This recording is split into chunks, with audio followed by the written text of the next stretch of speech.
And so, Mr. Ron Baker, everybody probably don't know who Mr. Ron Baker is. He's our new District 1 rep. And sir, could you just take about 30 seconds to stand up and introduce yourself to the crowd, please? Okay.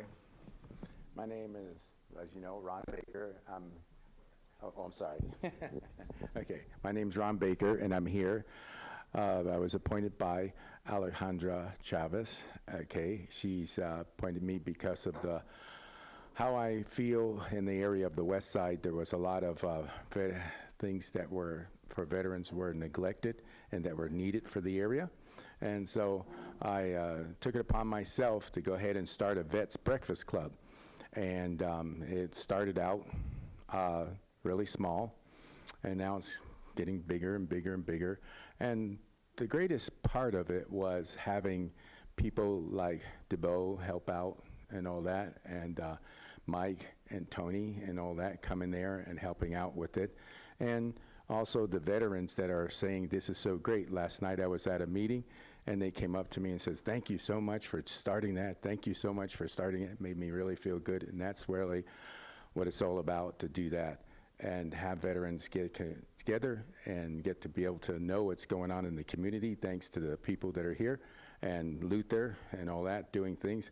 And that's a little bit of what I do. Thank you. Thank you so much, sir. Okay. Welcome to the team. Thank you. So District 2, that's me. District 3. District 4. District 5. Present. District 6. Present. District 7. District 8. Present. The mayor. And so Donna, she's running a little late. She's probably be walking up the steps here pretty soon. So, but she should be running a little late, so she is president. So Luther, do we have a quorum? Okay, we do have a quorum. The second item on the agenda is to discuss the actions and minutes to approve September 18th. Everyone should have that in front of them right now. I motion to approve. Second. Oh, that's right. My apologies.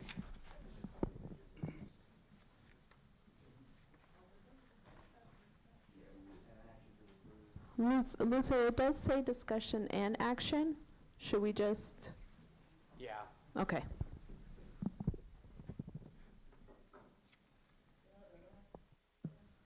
I have no questions about the informal minutes from September. Yeah, If we want to move on. Thank you, sir. No other actions for me. Do I have anyone that's disagree with that? Okay. We have no issues with that, sir. So we're going to go ahead and move to item number 3. Oh, excuse me. Yeah, so Donna Orrs is now present. At this time, we got the citizens' comment period. Individuals have a limit of 3 minutes to speak. Who we have up first? No citizens comment today. We do have presentations, but no citizens comment. Okay, perfect. So we're going to go ahead and jump to item number 4. Item number 4, El Paso VA healthcare system update. All right, guys, thank you. My name is Shane Soto. I'm the interim medical center director for the El Paso VA. I anticipate being here roughly 120 days, could be up to a year. We do have a permanent selected, but there is a process for that, so just pending that onboarding. Just from the VA side, we are deploying the ACE initiative. It's access, choice, excellence, really looking at increasing the access for our veterans, which we are doing currently through extended hour clinics, same day access, which also is very similar to urgent care clinic. So again, if a veteran needs an appointment, they don't necessarily have to wait for the scheduled appointment. They can walk in the same day for primary care and or mental health services. We are looking at sites of care, so we're looking at Las Cruces too. I do understand that's in New Mexico. However, that does provide some bandwidth or increased bandwidth with primary care specifically. In the next 12 months, we anticipate that being open. It's primary care, mental health, again, those being our 2 priorities for foundational services. Obviously, with our topping off ceremonies, we did get to celebrate that last week. a huge milestone for us. This does get us closer to opening of August 15, 2029. We anticipate the first patient being seen at that point in time. So again, looking towards that. Do want to put in a plug for vaccinations. We still have our drive-through walk-in clinics for the flu vaccination. We're also offering COVID vaccinations for our veterans as well. They got me on BMI.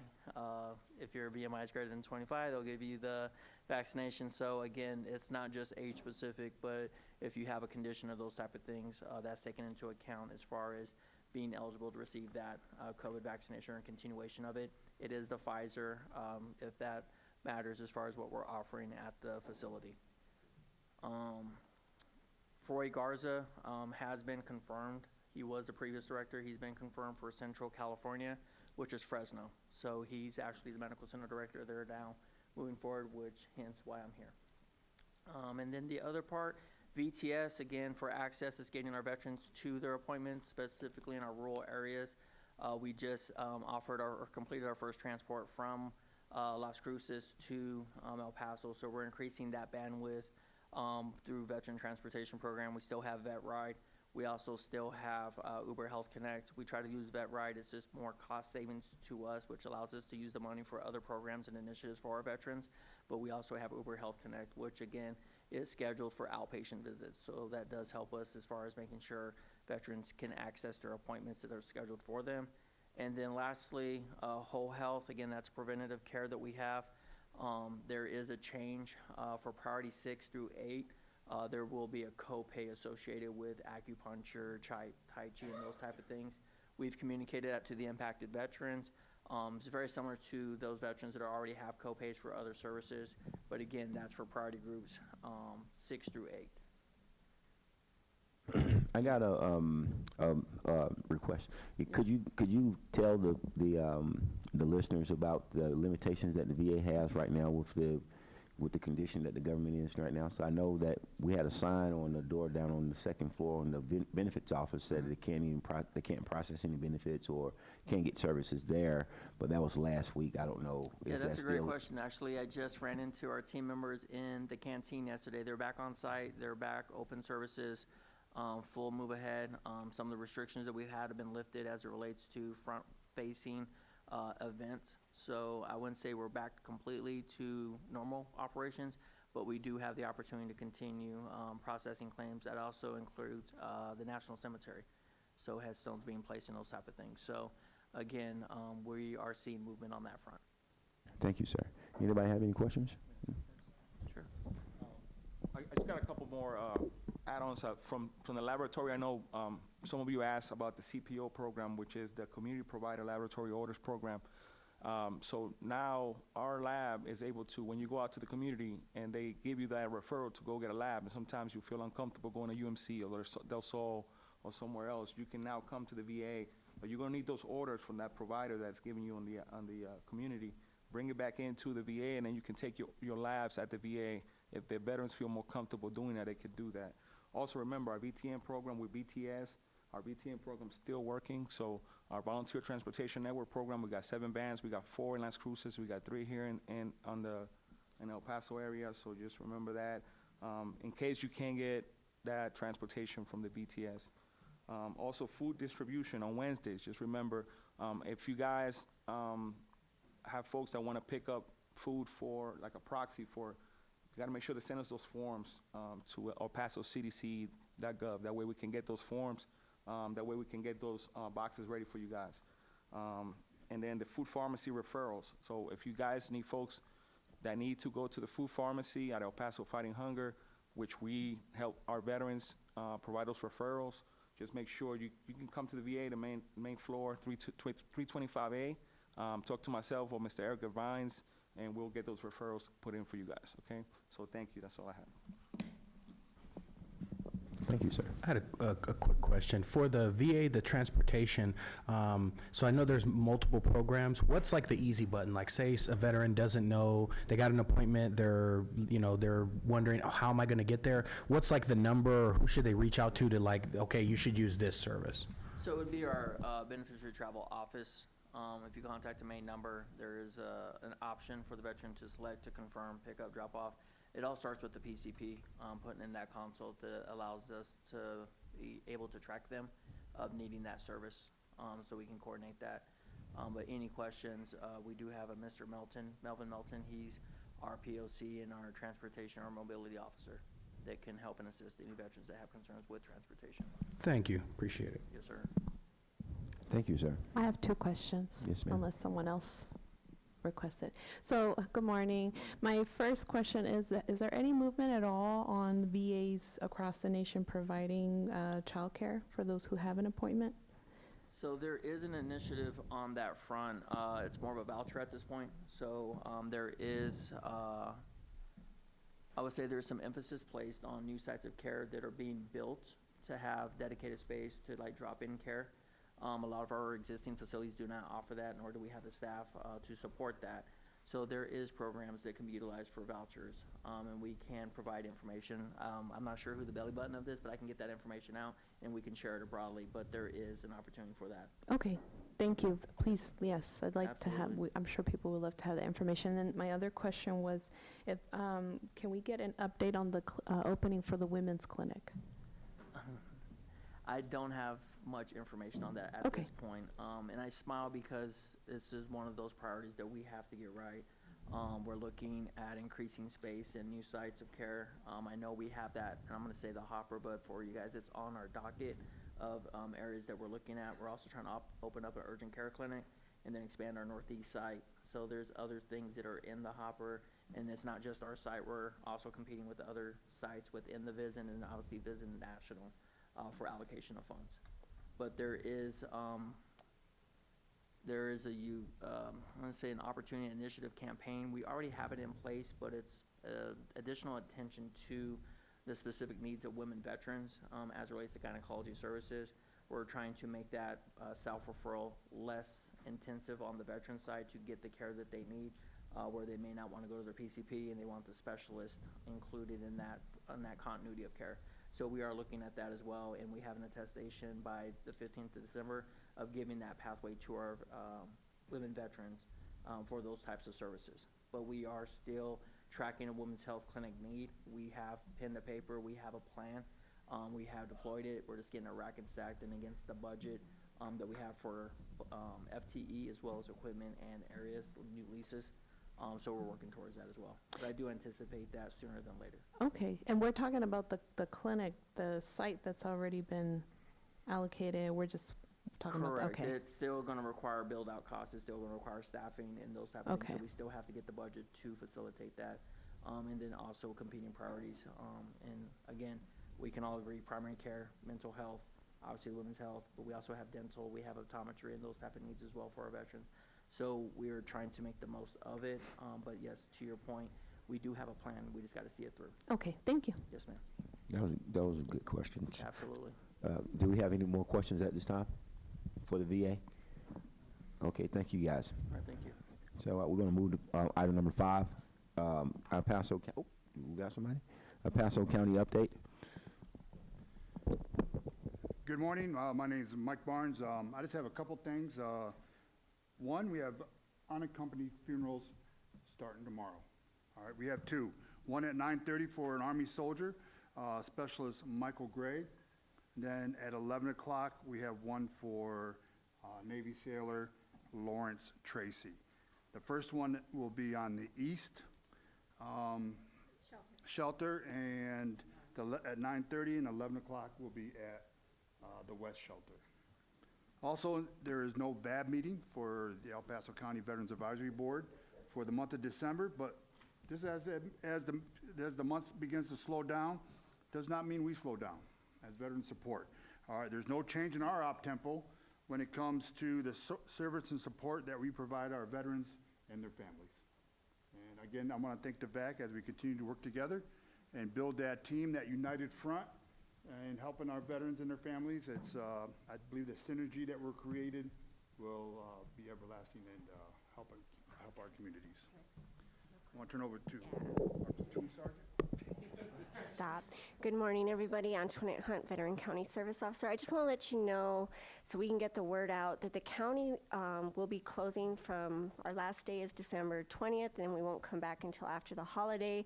The last Commissioners Court meeting is December 15th, and what that means for us is for those people applying for financial assistance, because the way the agendas have to be published now, like that, financial assistance will have to be done like first week of December in order to get paid on the 15th. So just so we can get that word out to our veterans so they know, because a lot of people do hit financial hardship over the holidays, and we won't be there from the 20th to January. We'll be closed, but also there's no Commissioners Court, which means no check run. So I like to plan ahead for that as much as we can. And that's all I have.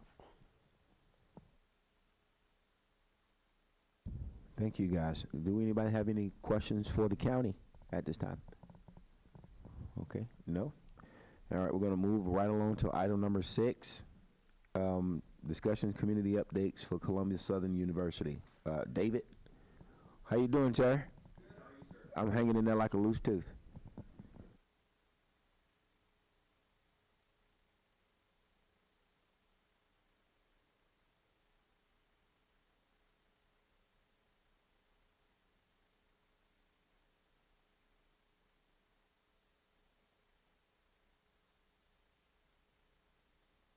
Hello, sir, can you unmute your microphone? It's on. It is green now. Thank you very much. Well, I can get started with that. I see the slide on that computer over there, just not on the screen. There we go. Okay, so good morning, everyone. For those of you that already heard me this week at the VAB, I apologize for the repetition. My name is David Sear. I am from El Paso. Not born and raised, but this is where I joined the Army from back in 1999. I graduated from Socorro High School, served 26 years in the Army, and I recently retired, so I'm new to the veteran community. My most recent assignment, I was an instructor here at the Sergeant's Major course, and I'm a graduate of the same course. So I say that to say that I'm here representing an online university that doesn't reside in El Paso. The university doesn't have any real estate in El Paso, Texas. The university is actually from Orange Beach, Alabama. But I live and work here remotely. My claim to fame, you guys heard this earlier, this is the first time in a while I put on shoes. Usually I work from home behind the computer screen and I wear flip-flops all day. And if you haven't tried that yet, it's a stern recommendation of mine. Right? But I only want to bring that up to say I'm not here passing through. I live in El Paso, I'm from El Paso, me and my wife both. I'm not going anywhere. I'm here representing Columbia Southern University today, but I'm also looking for ways to expand my involvement in the community, however that might be. I live in your district. Yeah, so get ready for my complaints. Yeah. So this is my brief agenda. I'm going to talk specifically, give a brief overview of the university. I'm going to dig in a little bit about some of our veteran-specific initiatives that we have going on, and then I want to talk about our learning partnership that our university has. So first of all, it's a 100% online university. We do not have a brick and mortar campus anywhere, but we do have a brick and mortar staff and faculty facility that is in Orange Beach, Alabama. We are a fully accredited institution across all of our degree programs. And we offer over 140 different degree programs, and that's ranging from associates all the way through the doctoral program. Now, the university does give me a decent employee discount on tuition, so I decided to pursue my doctorate in education with the university. And, you know, for me, it was, you know, setting an example for my kids that education never stops. But also I wanted to see what the other side of the coin was in terms of our university. So when I talk to potential students and partners, I can really tell them what that student experience is about. Right? So if anybody has any questions about going back to school and getting back into it, I see it from both sides of the perspective at this point. So I'm here for you. We also have a wide range of stackable certification programs that go along with our degree programs. For instance, for the program that I'm in right now, I'm also going to get my certification as an education specialist. Those courses are courses I'll already be taking because of my degree program. I just got to pay the additional fee for that. But for somebody that's pursuing a degree in business administration, wanting to get their certification in project management, that's an example of a stackable certification that they can get while they're doing their degree programs. Affordable tuition rates for undergraduate courses at the associate's and bachelor's levels, those start at about $278 per credit hour. And then at the master's level, that's $359, and then doctoral, it pushes up just over $500 per credit hour. And if you do a little bit of research on affordability in terms of tuition rates, that's extremely affordable. And then our life-paced learning approach, just wanted to highlight a couple of things about that. We are an online university. If you've ever done online courses before, you know that typically that looks like 2 semesters in the fall, 2 semesters in the spring, and 1 over the summer. Well, at Columbia Southern University, we have 11 different start times throughout the year. Right, so that means that if you needed to take a break because of a life emergency or some other thing, that break could only be a month, or as short as a month, because your next class is going to start within the next month. Or if you found that maybe the classes were a little bit easier than you thought they were going to be and you wanted to take another course, well, it's going to start in the next month. You don't have to wait 8 or 16 weeks for that next course to start on you. So we have courses that start every month of the year except for June. Also, a part of our Life Pace program is the way that we scaffold our learning approach. Again, if you've taken an online course, most online universities say, on Monday, the coursework for that week is going to open up for you, and you'll be able to engage in those assignments. At Columbia Southern University, after your first week's discussion board is complete, the remainder of the course opens up for you to be able to do your coursework. So if you felt the need to work ahead, if you found the extra time, or you're just motivated like that, then you can certainly work ahead and get ahead. Do I have any questions at this time before I move to the next slide? I had a quick question. Do you guys accept like military credits, like through joint service transcripts? Yeah, it's actually something we pride ourselves on, right? So if you're familiar with the joint service transcripts or that ACE, that credentialing, Columbia Southern University doesn't turn that down, right? So we've actually designed a few degree programs specifically with those ACE transfer credits in mind. We have a Department of Space Intelligence and Military Operations. They developed these programs after those soldiers or those service members that served in MOSs that weren't really recognized in academia that have that stern partnership, right? The HR personnel it's really targeted after those infantrymen and those combat armed soldiers that find that they lose a lot of transfer credit because their degree programs didn't have that. So specifically speaking, those degree programs were built with those soldiers in mind. But yeah, our ACE transfer program, we don't turn away ACE transfer credits off of those joint service transcripts. We find a place for them in your degree program, either through the core requirements or through an elective that we can apply. So for an associate's degree, we can transfer up to 45 credit hours out of the 60 that's required for a degree program. And that can all come from military transfer if needed. When I started my first degree program with another school, I was already first sergeant at the time, and I had a lot of school underneath my belt, in terms of military things I'd done. And I maxed out my transfer credits. And when I had started my associate's degree, I said, you only got 5 classes to take. So that's great. And then when I did the bachelor's, kind of the same thing over again. But yeah, we absolutely maximized that ACE transfer. Thank you, Luther. Any other questions? So, speaking specifically about our veteran and military outreach, we have dedicated veteran and military outreach teams, and they work in conjunction with the academic advisors and the student advisors to make sure that the veteran and the military service member are taken care of to the best of our ability. We try our best to match up our veterans and our military service members with a member of our team that was from the same service that they served in. That happens naturally at times as our representatives go out into the community. They attend military base career fairs and they generate leads for the university. But for somebody that just comes and applies through the website and they didn't meet somebody in person, they just apply through the website, then the student advisor works to pair them up with somebody that comes from that same, we call it the same walk of life. We speak the same language. I speak the same language as an Army student.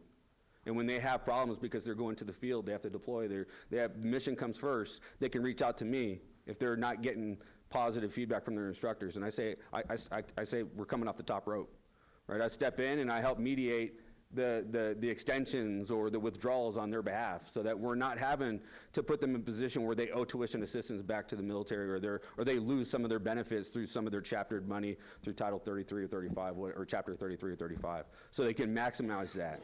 So that whenever we can, if I need to go to my boss and say, we did somebody wrong, and we come off the top rope and we make things happen. And that's really that benefit that from my previous experience in academia, I didn't have that as I was going through my previous degree programs. I didn't have somebody. I really felt like I signed up, and then I was a student, and then nobody cared. But at Columbia Southern, we attend their graduation. So we know when our students are going to be going and walking the stage, and we do our best to be at that graduation and connect with them personally. We do offer a 10% discount on our tuition for all veterans, their families, their children, their grandchildren. And it may not seem like a lot, but over the course of an associate's or a bachelor's degree, that can turn into 2 or 3 additional courses that their money can stretch out for. So if they're using something like the city's tuition reimbursement program, $4,000 a year, I think it is, for the city, that can stretch out to another course or 2 courses over the course of that fiscal year for that money, and that does add up over time. In addition to that, we offer books and all course material at no cost to the student. So if that's an electronic e-textbook or a lab that's embedded in the learning management system, we offer that at no cost to them. That's a hard book that they need to have in hand because it's not offered electronically. It comes to them in the mail automatically when they enroll for the course with a return label, and they just have to ship it back when they're done with it. Again, if you've taken college classes, you know those books can add up over time. For one master's class I took, I needed a lab, an online e-textbook, and a hardback textbook, and I spent almost $400 for materials that month. And that can add up over time. And really it's just making college money stretch out, whatever that college money is. And there our VA Flex Plan. We allow certain veterans, depending on the chapter of money that they are using, to enter into a payment plan with us instead of having to pay the entire courses up front when they enroll. And that's because sometimes that money doesn't come right up front, but it's guaranteed money that they are going to be getting. We don't do that for the post 9/11 GI Bill, and we don't do that for them for service members trying to use the VR&E program. The VR&E is not guaranteed. They may start and get 2 semesters in, and the claim is still out there, and then it gets denied, and they may never get that money in the first place. And we don't want them to enter into a debt with us. And then for the post 9/11 GI Bill money, that tuition gets paid directly to the university by the VA. And if they've already been making payments on that debt, they're not getting reimbursed for the payments that they made. So we don't want them to lose money on that. But the other chapters of money, 1606 for the reservist, and then the Montgomery GI Bill and the dependent education assistance, we allow them to enter into that flex payment plan. We also have veteran exclusive scholarships, like our Forever a Hero scholarship, that is a full ride scholarship for a veteran. Up to 60 credit hours, covers all tuition, books, and things of that nature, right? And then our Career Services Center, we modeled this program to look like what, for instance, the Army has going with its Transition Assistance Program. We found that a lot of students have been students for 2 years or more, and they're no longer eligible to go back to their Army installation to use that Transition Assistance Program. So we do the same thing. We offer them labor market research, ACE in the interview, resume translation, trying to take that military service and put it on a resume that makes sense for a civilian employer. And then our Vet Center. Our Vet Center is a collection of veteran resources that takes everything that's available online and puts it in one place for them, one web page, where they have access to, for tutorials on how to access different chapters of money for their veterans benefits, or access to find their VSO, their local VSO, somebody that can help them through that claims process. And then access to our Student Veterans of America chapter through Columbia Southern, which it's really just a collection of thousands and thousands of vets that are socially connected and helping each other out. So our veteran benefits, does anybody have any questions? Yes, sir. What is the qualifications for the exclusive veteran scholarships? To be a veteran, to be able to prove that you're a veteran. That's it? Right, and obviously be a student in good standing. If you're in debt to the university or if you're failing your classes, then nobody's gonna give you a scholarship, right? But yeah, you just have to be able to prove that you're a veteran. You're just asking for a copy of a DD 214. Right? Yeah, and when I say it's a full ride, I mean it's an online university. There's not room and board included in that, obviously, right? But it's a full tuition scholarship up to 60 credit hours or your next credential. So if you already have a master's degree, that can apply towards your doctorate. If you have nothing, then it's going to carry you up through your associate's degree. Just depends on where you're at. On that note as well, I just wanted to highlight as well, probably the most forgotten population of this, and we were having a conversation about this a little while ago, is the spouse community. In terms of being able to go to college and get taken care of. And we have our Heroes Behind the Hero Scholarship Program. We give out 8 scholarships per year to the spouses of veterans and first responders. Same scholarship, 60 credit hours, right? But we have 4 award times throughout the year. 1 spouse of a veteran and 1 spouse of a first responder gets that scholarship 4 times a year. It's a great program, and I'll be the first to say it. The spouses are the forgotten population of our veteran community in terms of being able to gain access to programs and money and things of that nature to be able to go to school or anything else. Any other questions on? Do we have another? Oh. Yeah, there we go. Yep. So this is the learning partnership. So I'm not sure if anybody knew this or not, but the City of El Paso and Columbia Southern University have a learning partnership together. So our learning partnerships are non-exclusive, non-binding, and they're of no cost to the organization. When I say non-exclusive, I actually encourage organizations to pursue learning partnerships with as many academic institutions as they can to bring those benefits to their employees to the best of their ability. It's non-binding, and if an organization ever feels like they want to walk away from the agreement, that all they need to do is send an email or make a phone call, and that's the end of it. And then there's no cost to the organization. There's no enrollment fee. There's no minimum enrollment fee. There's no minimum students. There's no cost for the organization. And what this learning partnership essentially does is extend those same veteran benefits to every employee within that organization, and even those that aren't veterans. 10% tuition discount. We already talked about the benefits of that. Right? Access to member or to partner exclusive scholarships, same scholarship, but only open to those people that are employees of a learning partner.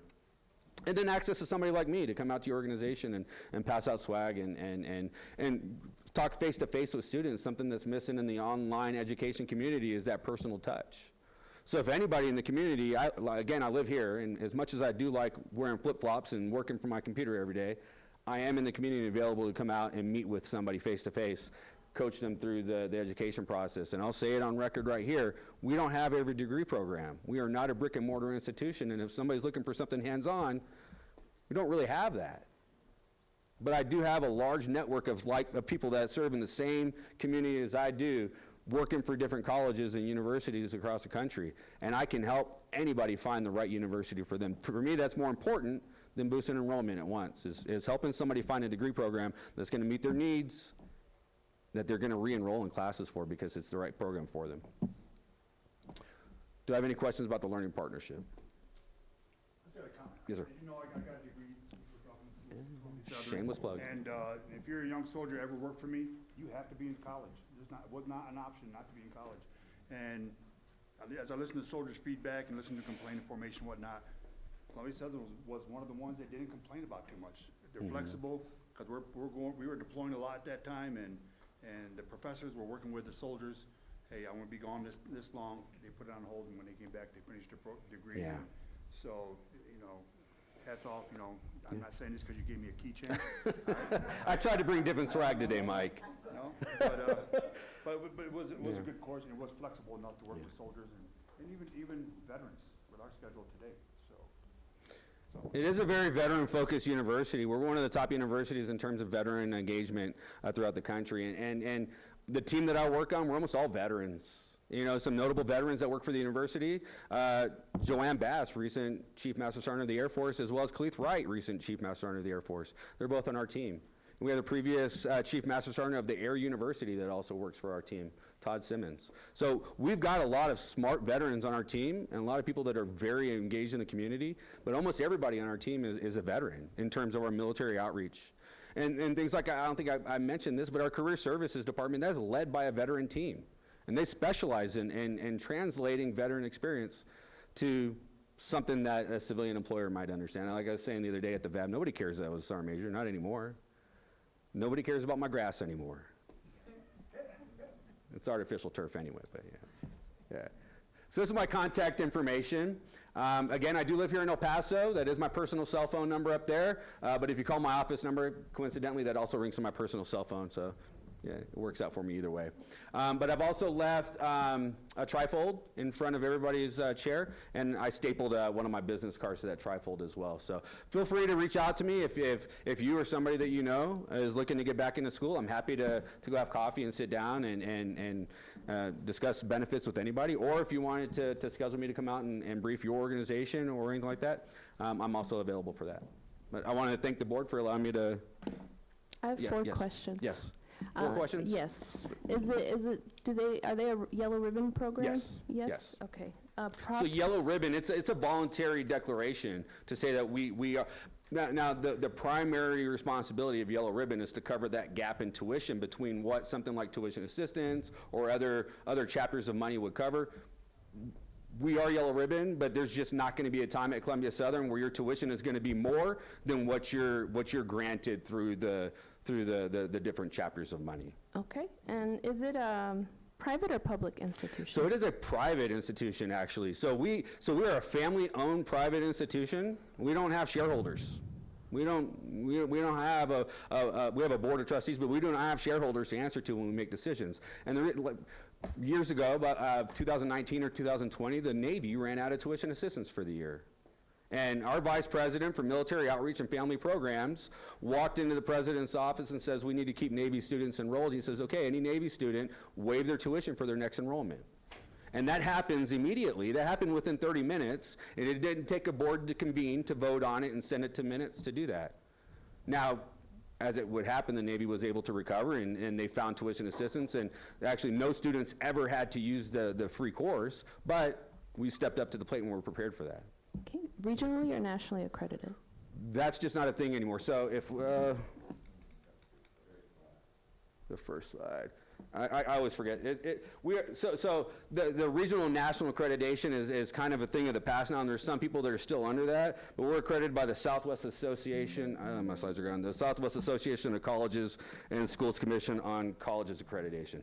Okay. But then our business program is also additionally accredited through the Council for Business Schools, which is a voluntary, more rigorous accreditation, specifically for business programs as well. Okay, and then my last one, is it for-profit or nonprofit? It is for-profit. Okay. Yeah. Thank you. Yes. Hi, good morning. Good morning. Wakefield here, Veterans Advisory Board. Hi, Dee. Quick question.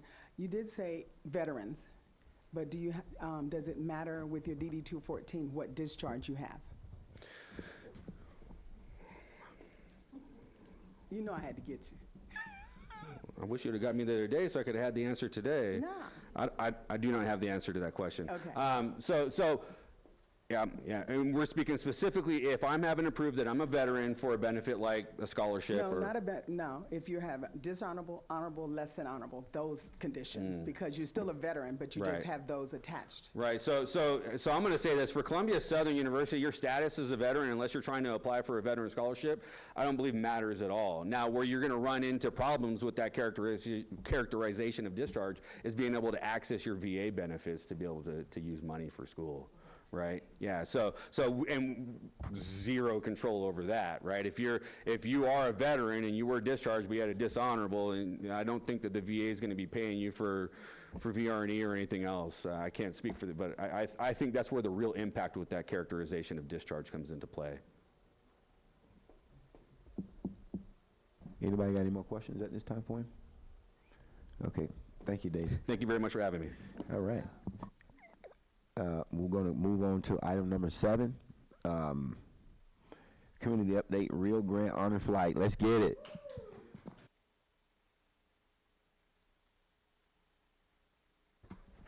Thank you. Good morning, everybody. My name is Denise LaBeouf, and it sounds like everybody knows what Rio Grande Honor Flight is.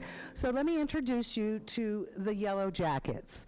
Now, once we go to DC and come back, we are blessed with Yellow Jackets. Our veterans become our Yellow Jackets. What we would like to go over today with you is the impact that this trip has on these veterans. We just blow it out there and say, we want to take you to a free trip to DC. Come along with us. We're going to have a good time.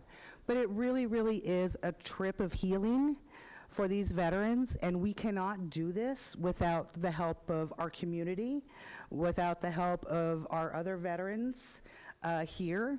We just wanted to give you an idea of what it means to them. So as you start to see, especially in El Paso, because our veteran population, we're getting the word out in El Paso. Now we need to get the funds to get those veterans to DC. But you will see more and more Yellow Jackets out there walking the street, and you'll know they've been. But think of all the many that haven't gone, that are walking around with their Vietnam hats. We want to reach those people, but we need to do that with your help, with funding. We are a nonprofit. Most of our money has come from New Mexico up to this point, other than we've had some good, Oscar Leeser gave us a trip. We've had some companies give us, but El Paso, we're the veterans county of the, come on, we need to step that up. We want to give you the impact of what this means so you can understand fully. I do have a video, if we can go ahead. I don't know how to start that.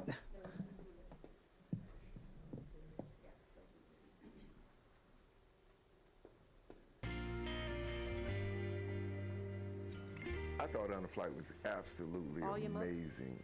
It was way more than I thought it was going to be. You get to see a lot of people change, man, when you go on a trip.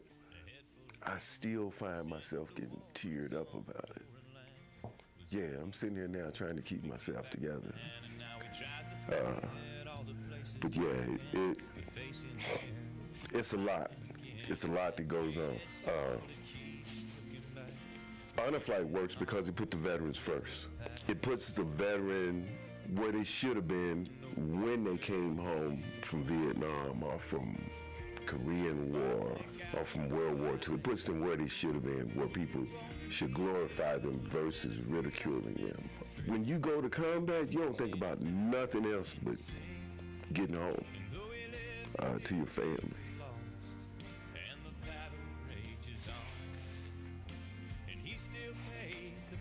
So to get back to the States and have people spitting on you and calling you baby killer, that's ruthless. On a Flight gives them the welcome home that they never got. And it has a tendency to open you up and give you some clarity. Watch a lot of people change. It's a trip. Yeah, you watch a lot of people change. Probably be the best therapy that any soldier went to war and came back could use. Probably the greatest therapy you could ever have. It's even hard to understand when somebody's trying to explain it to you. Until you go and see it happen, then you really don't understand until you go and see it happen. Then you understand. It's an amazing group of people that run On a Flight. They've been doing it now for some years, and they pretty much got it down to a science of how to get veterans from here to DC safely, take care of all of their personal needs that they might have, take care of all of their medical needs that they might have, take care of all of their food needs that they might have. Whatever you can think of for that veteran, On a Flight has already thought of it and already figured out a way to get it done efficiently. On a Flight is the lick. You need to help out On a Flight, whatever it takes, whatever you need to do to keep getting these veterans in DC. I thank the Lord above each night that he had the strength to go. Now don't you let him stand alone. He still pays the price. He still pays the price. He still pays the price.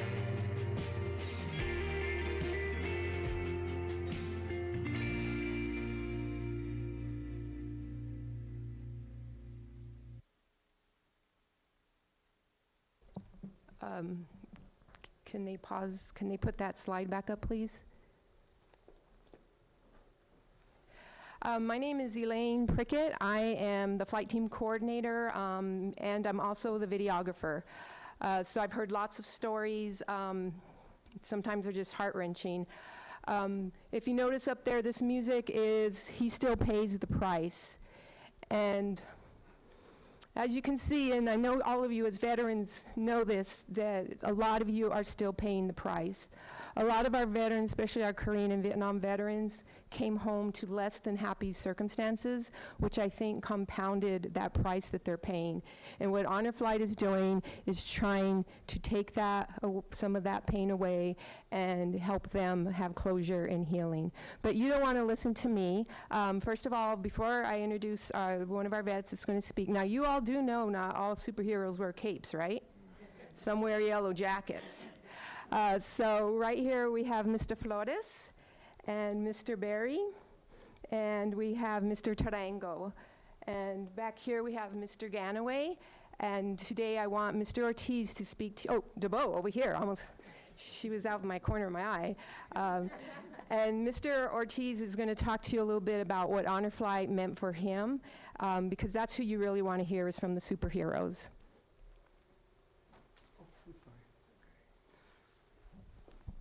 Morning, everybody.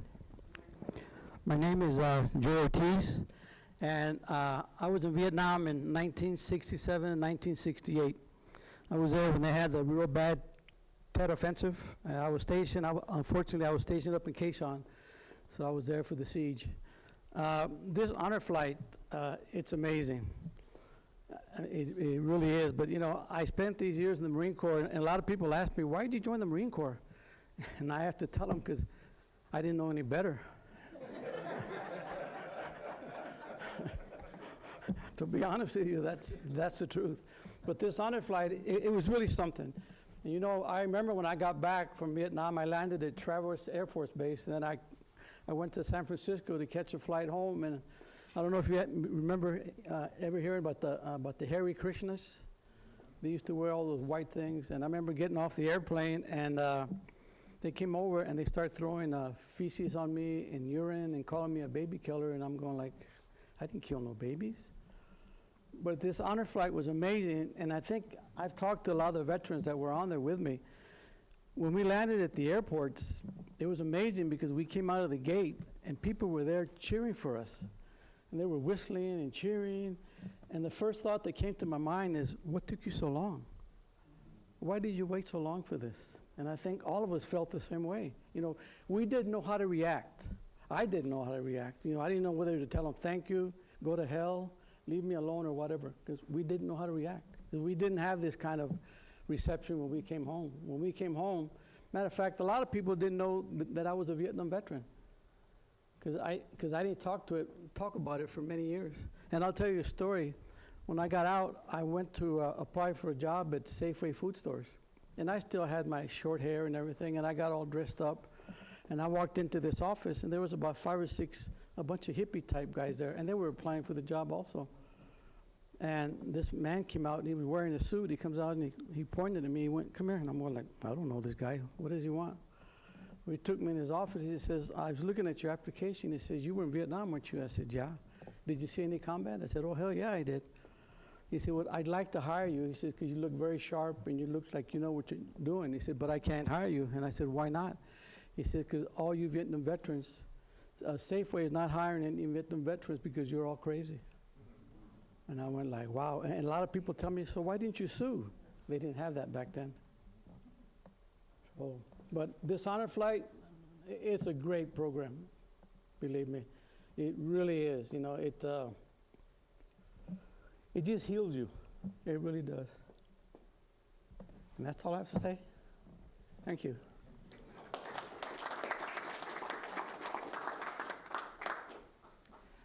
I had a veteran tell me one time, he said, I feel like I'm part of American society again. And it just broke my heart, because in this country, we should not have our warriors saying that they don't feel like they're part of American society. But I was glad we were able to bring that closure for him. For a lot of our veterans, it means so much to them that they will work. One of our vets that passed away last year had his mission, Honor Flight mission, engraved on his columbarium. Sometimes they put in their will they want to be buried in their yellow jacket. That's how much the closure means.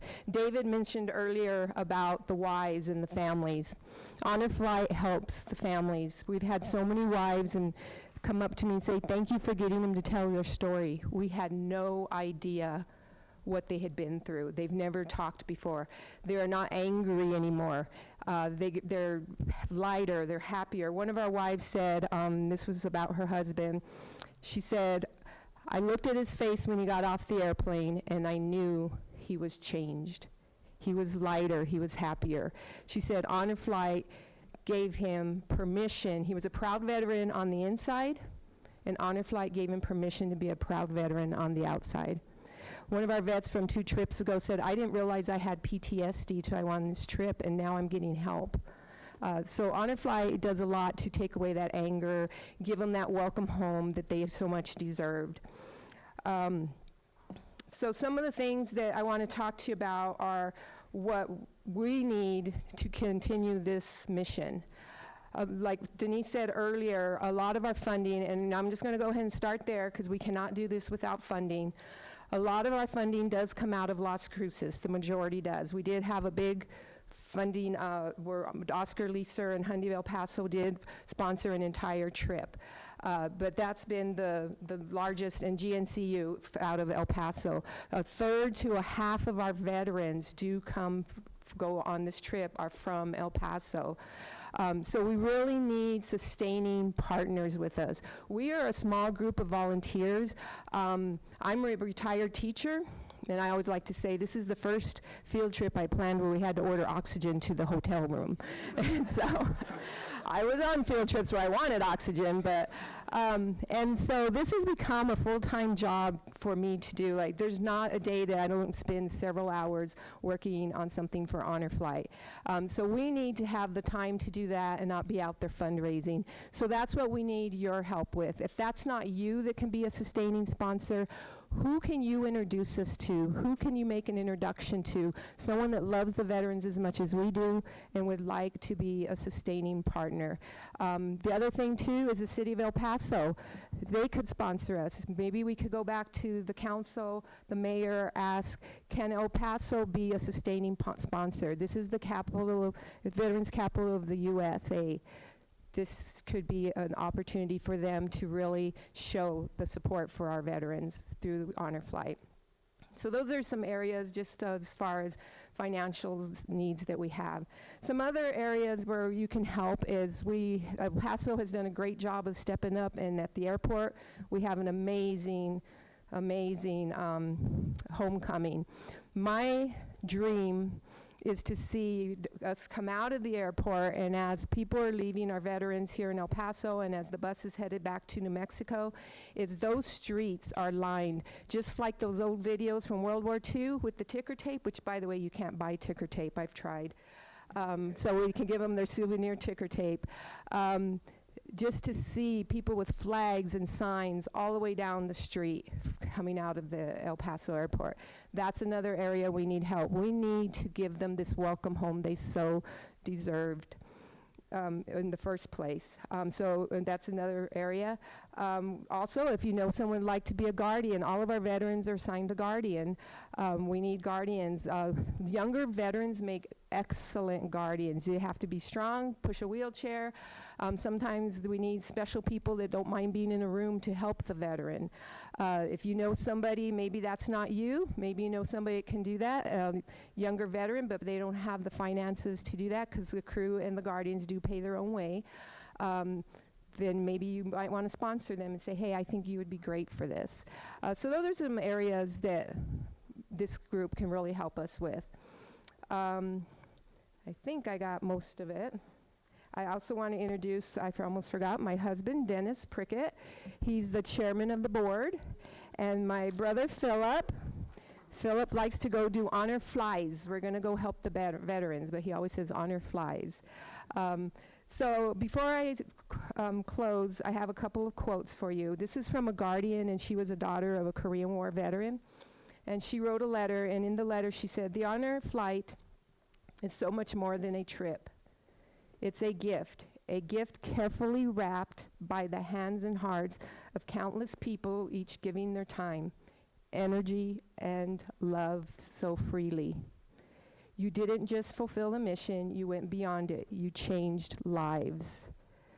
And with the last quote, I'd like to give all of you is, this was a text that was sent to me the morning after we got back. I'll try to get through this one.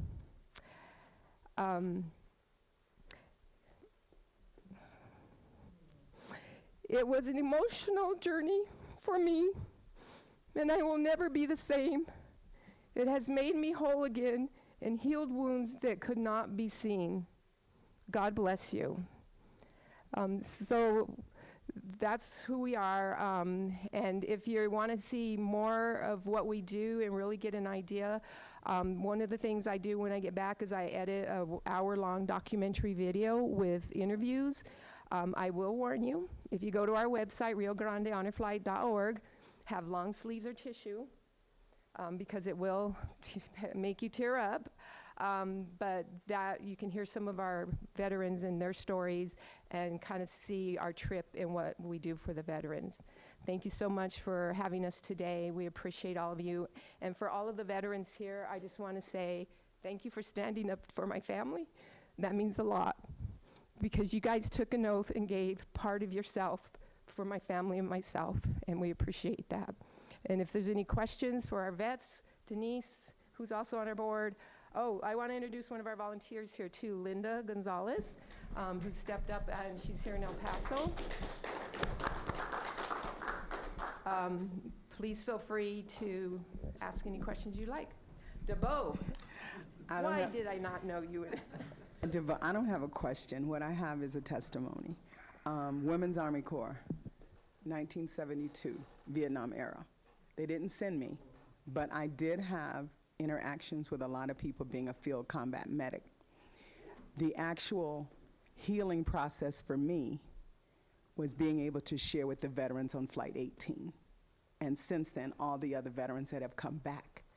It is so emotional because you actually get to share stuff that has been pinned up inside of you for years, over 20 years plus. And you finally get to share that with people that fully understand what you've gone through, what you've been going through, and what you could never share with your family or close friends. If you're a battle buddy, we could share. And when you go on this flight, everyone is your battle buddy. So you feel that comfort zone, you feel that space that's safe. And I want to thank Elaine and Dennis. Denise carries the flag and beats you all the way while you're there. So she makes you do stuff. But my biggest memory would be 3 of us were from the Women's Army Corps, and all 3 of us got to lay wreaths at the Women's Memorial. That will always be etched in my brain. Thank you.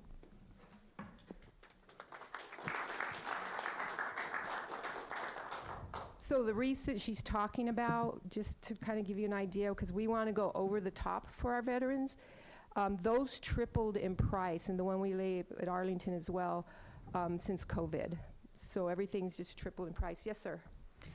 Hi, George Ellis Esser, District 5. First of all, I love it when you guys come back and to be there and welcome the veterans home. It's an amazing experience for people like me, too. When is the next honor flight going off, and can you disclose your fundraising goals and where you're at right now? So the next honor flight is April 23rd, 24th, and 25th. Yeah, they're always kind of the same dates. We're really dependent on Southwest Airlines, what they open up as far as flights go. Our fundraising goal is to have some corporations, organizations that will give us sustained, say, I'm going to be, and I do have some sheets with me about what our needs are, if anybody wants to look at one of those. Say that I'm going to give $5,000 per flight. Or, we have one of our American Legion posts in Las Cruces gives us $1,000 a month. So by the end of the year, we've gotten $12,000. So we're trying to get those dollars so we can count on those funds that we know they're already there. There are years when we're going to go make plane reservations and we're kind of going, oh dear, we'll just make them and go out on faith, and then we have the money. Does that answer the question? Dennis, do you want to speak to that anymore? Well, our list is long, and that's what we need to keep in mind, especially Vietnam. We still have a lot of Vietnam veterans out there, and we want to give this promise. We want to give that healing back to them because they never had it.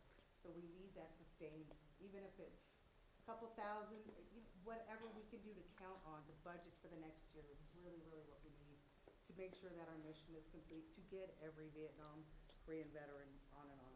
So each flight costs about $35,000 just for the veterans.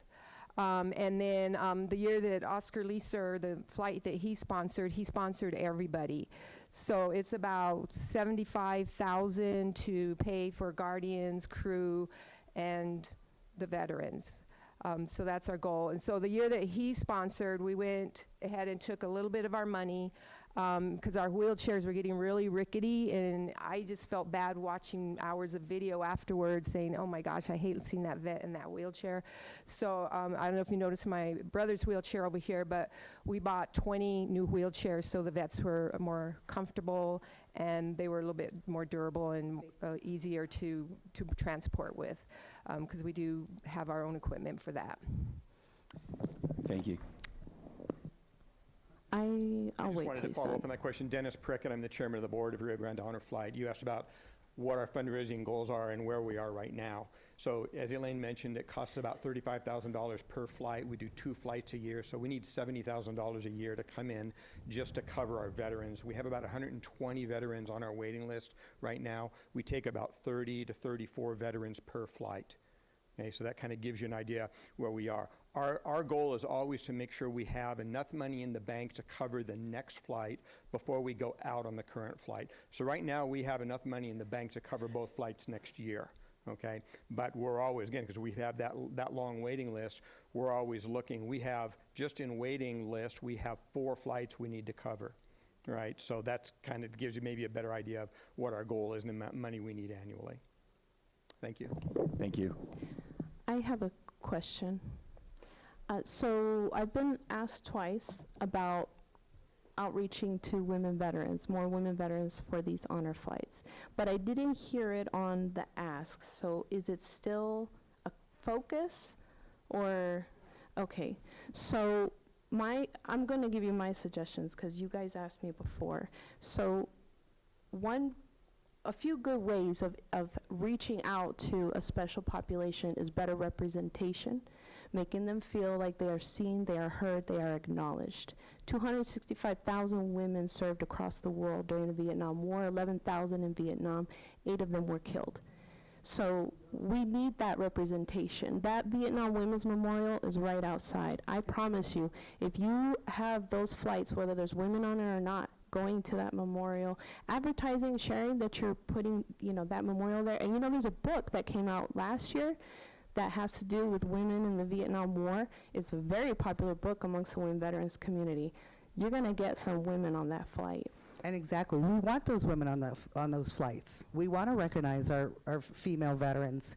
We do take, as we go along our route, we do take our veterans through, whether we have a female on the flight or not, to the Women's Memorial, Vietnam Memorial right there. So it is a part of our tour along. We stop, we recognize, we honor, and that is part of it. But Awesome. yes, I mean, we definitely need to get those women Vietnam veterans and Korean Yeah. Vietnam veterans out. And I know it's expensive, but if you add women on here, that's another great idea too, because so many of them do not recognize their veterans. I met an 80-year-old woman veteran, she did not recognize she was a veteran until a few months ago. Understandable, and I think Yeah. we have to do that all over the place, not only with women veterans, but for those that did not serve in country. The other thing that we get a lot is, well, I didn't actually serve in Vietnam. That doesn't matter. You signed a check that said, I will do whatever I need to do, however Uncle Sam tells me to do it. That in itself gets you this trip. So that is another misconception that we all, as veterans and veterans groups, that we need to go out and educate these veterans that, no, you are valuable, you are important, whether you went to Vietnam or not. Same with the women, A lot of our women veterans, so we have a lot of veterans that say that, like, let somebody else go before me, or I don't deserve to go, let someone in combat. And I get why they're saying that, and they have great respect for those people. But a lot of our women veterans are the ones saying that kind of thing, you know. Mhm. But some of the stuff they did here, Mrs. Pena, when I interviewed her, she was in tears because she had to write their discharge in DD 214s, and they would come up and they would be, you know, their legs were all bandaged and cut off and bleeding, and she would try to comfort them. And, you know, so that created, I mean, that was a huge job she had and created a lot of PTSD for her. And I think going on this trip helps her get past that. And so we completely understand that, but they are, we can look at that at the time that we updated our flyer, because we're just not getting them to sign up. We're starting to get more now.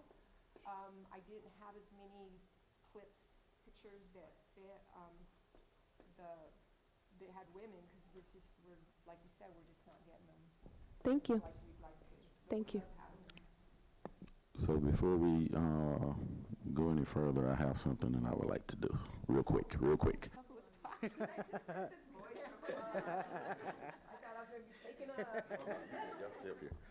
Okay. I just want to say that the oldest veteran on an honor flight that I interviewed was a woman. She's a World War II WAC, and she was 101 when she went on the trip. All right, so James Green, current Veteran of the Year, but I will be doing this on behalf of DAV. I think everything has already been said. So to you all, to you veterans, thank you.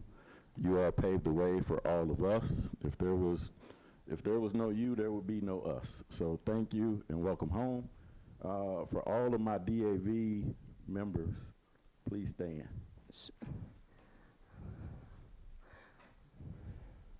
So on behalf of DAV Chapter 187, myself as the commander, I would like to present you all with the coin. And before I do that, I want to make sure that we all give a salute to our veterans. On your feet. Salute.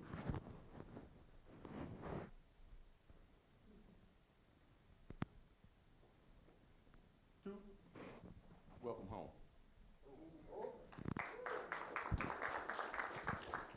Mr. Ganaway would like to say a couple words real quick.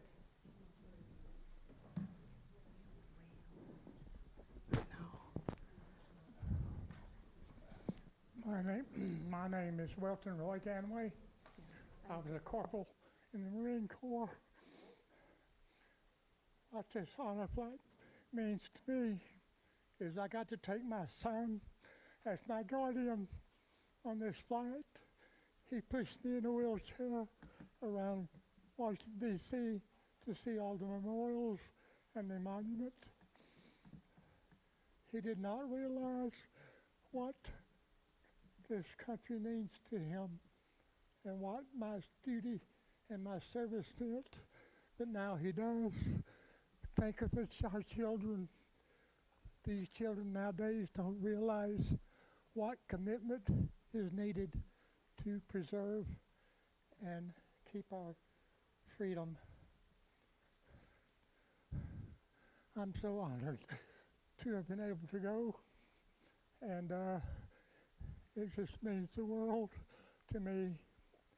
My family has a long service to this country that dates back to the Civil War. My mother's family, Henderson, from Henderson, Texas, they were in the Civil War. I had an uncle that I'm named after that served in World War II. His name was Roy Henderson. I have an Uncle Charles that went through the Valley of Death in World War II. In case you don't know what that is, the Texas National Guard was called up for duty in 1943, and my uncle was part of that service.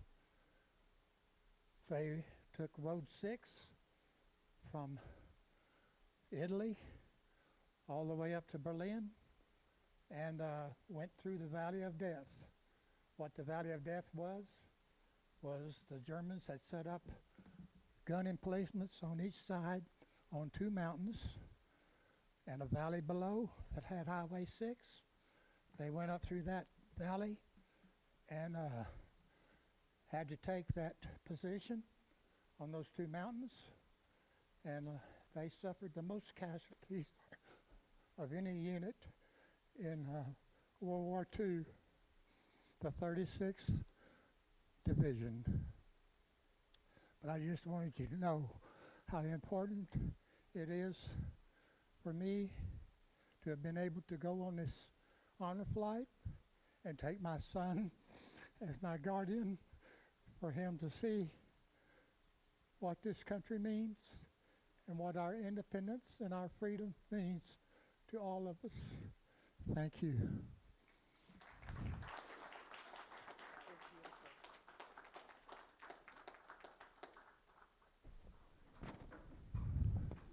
Being a guardian is no joke, guys.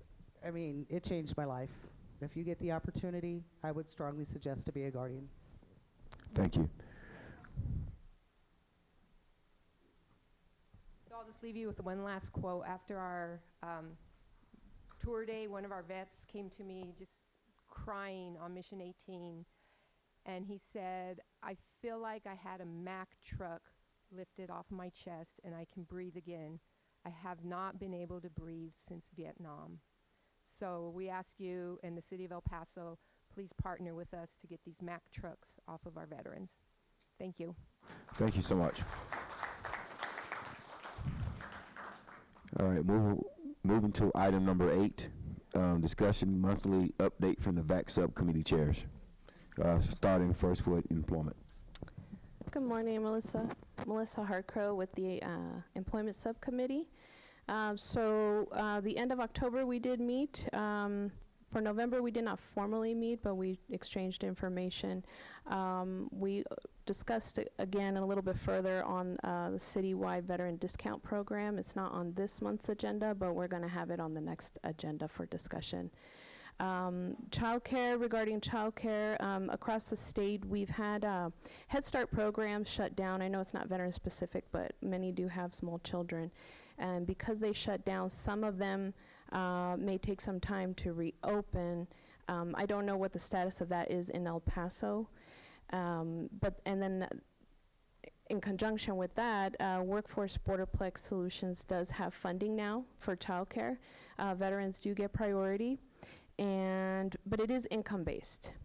So from there, as a Texas Veterans Commission Women Veterans Coordinator, I did meet with Tony Hunt from the county, Commissioner Olguin, and the CEO for Workforce Borderplex, talking about the opportunity that Texas Veterans Commission has with their grant program for child care assistance. I think we're looking at emergency assistance, so kind of think of it as like for those service members who are transitioning out of the military, they need to get that child care established so they can get on, their appointment or those types of special situations. So we're working on that. And then Business Veterans Connect happened earlier this month. I was not able to attend. I don't believe George was able to attend. Were you able to attend, Luther? And yes, ma'am. It was a great turnout. TVC was there. TVC was there. Thank you, Melissa, too, for just helping get all the players. They did have Greg from TVC, the entrepreneurial program there. He gave a great presentation, very in-depth. There was vendors there, too. And then I'll share more of that when we get to the actual department updates, but that cohort and that the planning of that is already in way, and the assets that are going to be the assets that are available for the small business for any civilian here, those assets are now going to be transferred, and there's going to be a specific one for veterans, so they'll have their own lane in that. So there was action items after that came through, so it was great. They packed the house. Okay, thank you. That's all I have. Thank you. Anybody got any questions for Melissa for employment? Okay, moving right along to homelessness. Mr. Brown, District 6. What I've been doing is going to Coalition for Homelessness. They have meetings, also Coalition of Care, which is also a city-funded organization now. They weren't able to meet this past month, but going forward, what we're looking at is, unfortunately, looks like we might have another government shutdown potential here in January. So what are we getting ahead of in order for monetary assistance for individuals that might need it in case that does happen. So that's what we're going to be looking at going forward. Thank you, sir. Anybody got any questions for Don? No? All right. Mental health, Donna?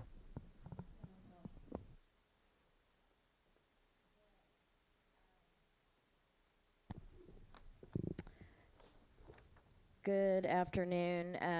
I just want to say, wow, what a November. We started out with coffees for veterans when we talk about mental health.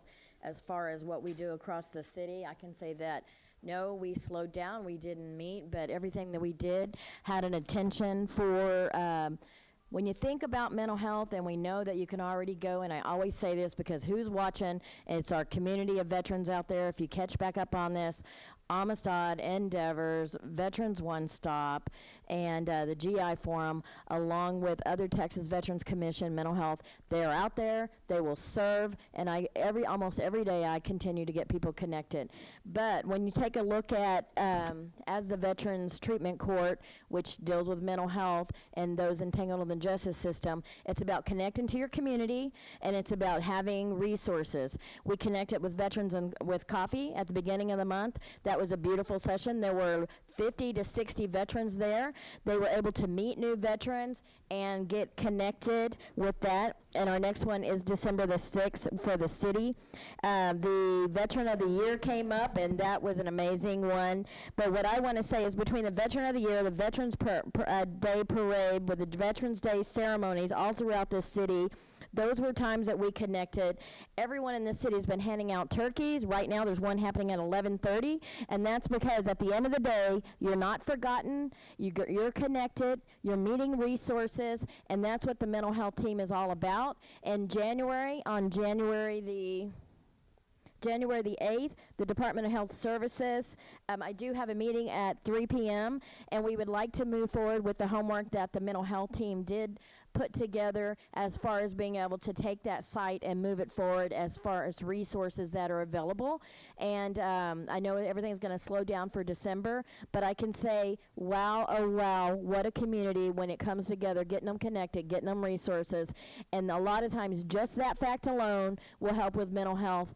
And I can tell you it's been a busy month. Starting at 11:30 right now over at Flags Across America, they are handing out more free meals, free turkeys, gift cards to offset with the government shutdown. Many people have been coming out, not just to that site, but all over the place. So when you talk about mental health for November, I can tell you that this city and this county has come together to make things happen so that we can actually, when you get them connected and you have the resources, there's less mental health. So I'm looking forward to January with the work that we have done on this committee to be able to move that resource forward. And then December the 6th, Beat the Holiday Blues. Luther will tell you more about that. But that's what The 9th. I got your back, though. Okay, The thank 9th. you. I'll put it out. December the 9th. Okay. All right, so moving on from there. And then tomorrow, just to let everybody know, there's 250 people doing a suicide prevention and awareness de-escalation training. It's already tapped out, already full. And but we're going to plan to have another one in January. Thank you. And where is that at again? The location, but it's full, so there is no more space available. That will be held at the Star Military Program at Rio Vista Behavioral Health, and we do plan to constantly make sure the VA has come out and did a suicide prevention before that, the quarter before, and we're going to make sure that those are available to our community. Awareness, de-escalation, and prevention is the key for mental health. Thank you, Donna. Anybody got any questions for Donna for mental health? Okay, moving right along to item number 9, discussions for City Veteran of the Year program. So this was brought up, Ms. Wattis brought this up, Donna brought this up to me, and I'll let her speak more about it. I just wanted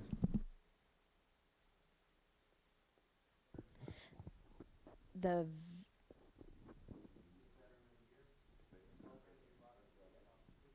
Oh, geez, I'm so sorry. I just had a little, okay, I'll be nice to myself.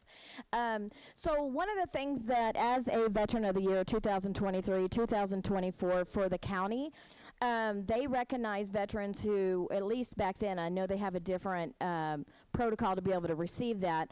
They recognize veterans that are active in the community, across the nation, serve in this community, and then they look at how often and how much, and really that, in my opinion, back when I was able to receive that award, is they get nominated upon that rubrics. And it's changed, and I know today, and they also added this last year, a basically an honorable World War II veteran that obviously can't get out there and still serve appropriately. There were some other candidates that really are pretty much aging out, saying, I just can't keep up with some of the young people and volunteer. So I approached Luther and I said, wouldn't that be great if we had pretty much a legacy or an honorary veteran who's went over and beyond what you could ever imagine over the last 10 or 20 years, and it could complement the Veteran of the Year and that legacy veteran they just, that honorary, I'm not sure which one they called it, honorary or legacy veteran, but we would take the lead on at least identifying those veterans. And I am proposing that we actually, every single year, honor a veteran who did a lot of work, but they're at that point where they really just can't give 100, 200% anymore. There you go. Thank you. So would this be, I don't know if this is nice to say, but would it be like recognizing, you said legacy, so they would have to meet certain criteria, a certain amount of years of service? We would take a look at what the county's rubrics is or how they do that. We would take a look at that because they added a new one this year. They picked I think it's a 100-year-old World War II veteran. But we would actually, I know that there's some veterans right now that have, like Bill Sparks, that was here in this community knee deep for 20 or 30 years, and he just doesn't have, he just doesn't have it in him to give as much as he was 10 years ago. So this would be, we would work it out with the county. It would be the opposite. It would be a legacy or an honorary title, because we don't want to take away from the Veteran of the Year, the ones that are go-getting it and doing 200 miles per hour, and that they're special honorary this year. So we would just need to work that out with the county, just so that we're not duplicating services, and that we complement those so that they're not left behind or not recognized for all the service that they've given to this community. What I'm thinking, I'm just brainstorming here. What about like an annual campaign that our committee can work with the city on to recognize veterans in the community, like those legacy veterans, for example, like Bill Sparks, recognizing them, highlighting them through, the public communications team. Instead of picking just one every year, maybe we can recognize a handful, maybe something like that. And they just did that with the GI Forum over at Bassett Center. They were recognizing, it felt like 100 people they recognized. But so I would say, let's get a subcommittee. I would recommend a subcommittee kind of formulate what that would look like, make sure we're not duplicating services, what the county's doing, and maybe come up in January with a new proposal. Go ahead, Tony. Just to be clear, our rubrics hasn't changed since I've been in the office. There's a policy letter that was adopted by the court. Our rubrics didn't change. Mr. Fernandez was nominated as a Veteran of the Year, but we do have a policy that says this is the duties a Veteran of the Year performs. And as a 101-year-old who's blind and can't hear, he obviously couldn't, so we wanted to make sure we honored him in some fashion. So we did, he's an honorary Veteran of the Year. We're recognizing a 105-year-old potentially on Monday. We want to make sure that we get those legacies as well. I don't have any issue with you guys recognizing, the city recognizing our legacy veterans, because we need to know who's still here in El Paso. And you have heroes among us that walk among us, don't ask for anything extra. But I just want to be clear about the policy and the rubrics, because none of that has changed. The only thing that changed as I came in is we wrote a policy as to how the Veteran of the Year was chosen. which is by the VAB, and what the Veteran of the Year's duty and responsibilities are, just so we could be very clear in their left and right limits for the county. But I just wanted to be clear on that.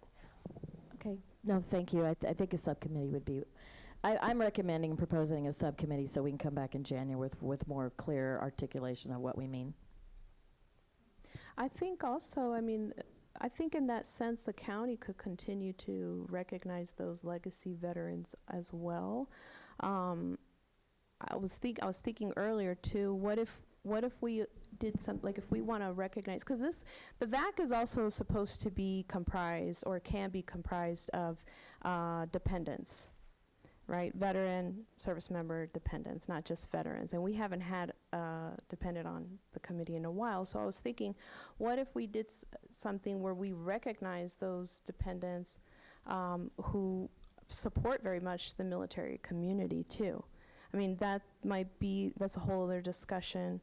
But yeah, I don't feel convinced on this effort.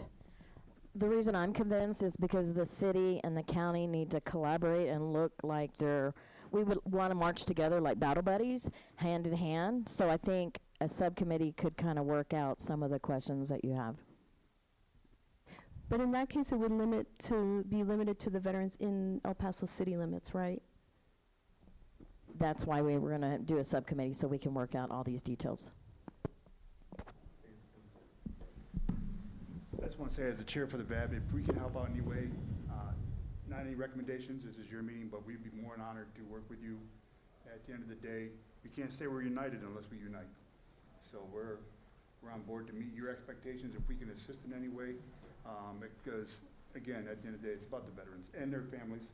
I like what you just said about veteran families being recognized as spouses, because they carry a heavy rucksack too, so. Yeah, and I was going to bring this up further in mine, but I was going to propose that the VAB and the VAC need to, and we'll find out legally how we can do this, but some kind of way that they could meet, that they could get on the same sheet of music and kind of combine efforts, but just go forward. Okay, do anybody else have anything on the discussion about the Veteran of the Year program that she's proposing? No one? Okay. All right, we're going to move on. We're going to discuss this at a later date. We'll come up to. Yes, I would like to subcommittee meet or figure out how we can have a discussion legally. We can, what we can do is we can put a discussion in action for in January to take a vote if we want, and we can gather more information before then, and if we want to make that subcommittee or not. Yeah, because it sounds like the county have like a blueprint in place already and stuff like that. We just, yep. So we probably need to collaborate with them and come up with a solid thing. Yeah. Mm-hmm. Yeah. So, but we're running out of time today to try to continue to do that. So yeah. So we're gonna go ahead and put that on the agenda for January, sir, and we're gonna move over to item number 10. Which is the guidance for the annual update to the council. So this one's going to be pretty quick and easy. So I got the guidance from my leadership that it's going to be yearly. So the document is ready to go, but I want to give us more space and time. So the first week of December, that's when I'm delivering it to the city manager and council. You guys will be CC'd on it, so you guys can get this. We'll be BCC'd, so you guys can, a little bit better that way. But yeah, so it'll give us a good clock that year annual, so we can go December to December. So it'll give us a lot of time going forward. Sounds good. Item number 11. City of El Paso Veteran and Military Affairs update. Yeah, so just quickly, just to piggyback off what they said, the veteran burials are tomorrow, so if you guys have time, please attend those burials. Are one at 9, and I think the other one is at 11:30. There'll be no VAC in December. The expo date, save the date for our expo. It's going to be the 20th and the 21st. we did get those dates, so it's going to be the 20th and the 24th, the 20th and the 21st for our Veteran Service Provider and Caregiver Expo at the Starlight. That save the date will come out in digits here soon. Like I said earlier, I wanted to bring this up and just going to bring it up really fast again. The VAC and the VAB, at some point, I want to see how we can combine efforts and collaborate with that. The Veteran Business Connect, Melissa brought this up, those initiatives and those assets. I'm meeting with District 4 tomorrow, and I'm meeting with the small business, the small business group today, and they're gonna lay out what those assets are for the women's cohort, the regular citizens cohort, so that we can all get those under one file for veterans. Coffee with Veterans will be December 9th at Donna's location at the STAR program at Rio Vista. And I want to make sure I don't miss anything. And yeah, and that's it on mine. All right, thank you, sir. Item 12, announcements limited to veterans and military events pertinent to El Paso region. I have some. We have one. So the first one is the Texas Veterans Commission Funds for Veterans Assistance. The grant program is, the applications are, the application window is open until I think it's December 2nd or 4th. So this is to provide grants to organizations all across the state who provide services to veterans. So if you are a nonprofit that is interested in receiving a grant, please put in your application ASAP. The next thing is I met with the Cohen Clinic and NYU researchers, and they have a study going on right now. They're trying to outreach to eligible moms who are service members, veterans, or the spouse of a service member or veteran and have a child between the ages of 2 and 10. They want to study trauma-focused parenting intervention, and you will be compensated for your time. So I will send this out on digits as well, but anyone's welcome to contact me. And then the final thing is December 2nd, virtually. You can find the information on tvc.texas.gov. We're gonna have a repeat event in collaboration with El Paso Behavioral Health on coping with transition, and we're talking about transitioning out of the military. It is focused on women veterans, but anyone can attend. There are, of course, we have a lot of similarities, but there are some unique issues that women veterans do face when they're coping out of transition, and people are more focused on employment, education, and their VA disability claims when they leave the military, but they're not so much focused on their mental health and how do they cope with that. What I felt was a loss of identity. And that's it. Thank you.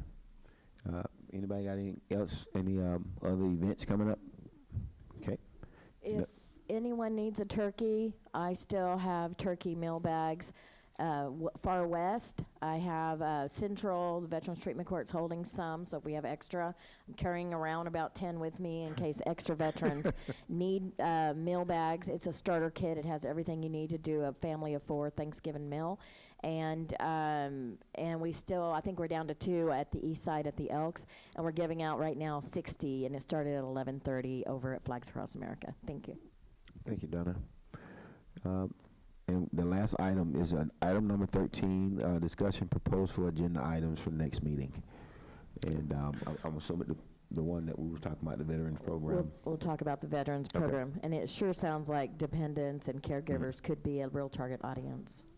Okay, that sounds good. And then would you guys like me to add an agenda item to there to add Mr. Baker to take a vote to add him to one of the subcommittees? Okay. Yeah, that's always good. And then I have your items as well. You have my 2 items. I know one of the item was, I remember the first one. What were they? So one is an update on the legislative priorities. That's the one. I got city the other had. one, and then the business one. Yes, Got it, too the easy. veteran discount program, and I suggest no presentations for January. Yeah. Yeah, it's gonna be long. I think, there won't be, yeah. Okay.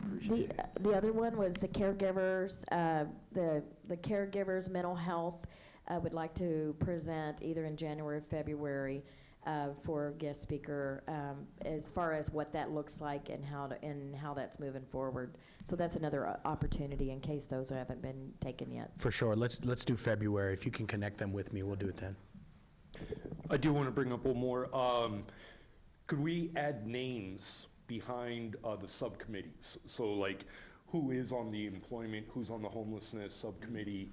So that way, when it does come up for Ron to be put on one, we automatically can see, oh, this one has 5 people, this one has 4, this one has 3. So it'd just be easier. And also, it just kind of helps everybody know what subcommittee everybody's on. Got it, I can do that. I thought that was discussed last time. It was. It was? Okay. Yeah, and it's, they're put on in the minutes, but. Okay, are we voting on chair and vice chair and secretary in January as well? I think it's that time. Mm-hmm. Yeah. So that needs to be added too.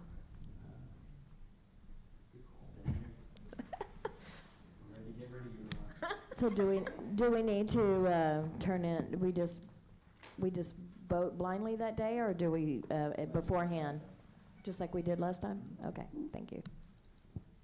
Thank you, Melissa. Okay, so I got a motion to adjourn.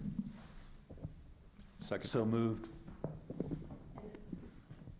And a motion to adjourn too. I have Veteran Day cards made by children in El Paso, so I meant to hand them out to everybody in the room, and we've lost most of our crowd, but I'll make sure you guys get some. Okay, thank you. A motion to adjourn. Aye. You got a second? Aye. Aye. Some nays? No nays. All right.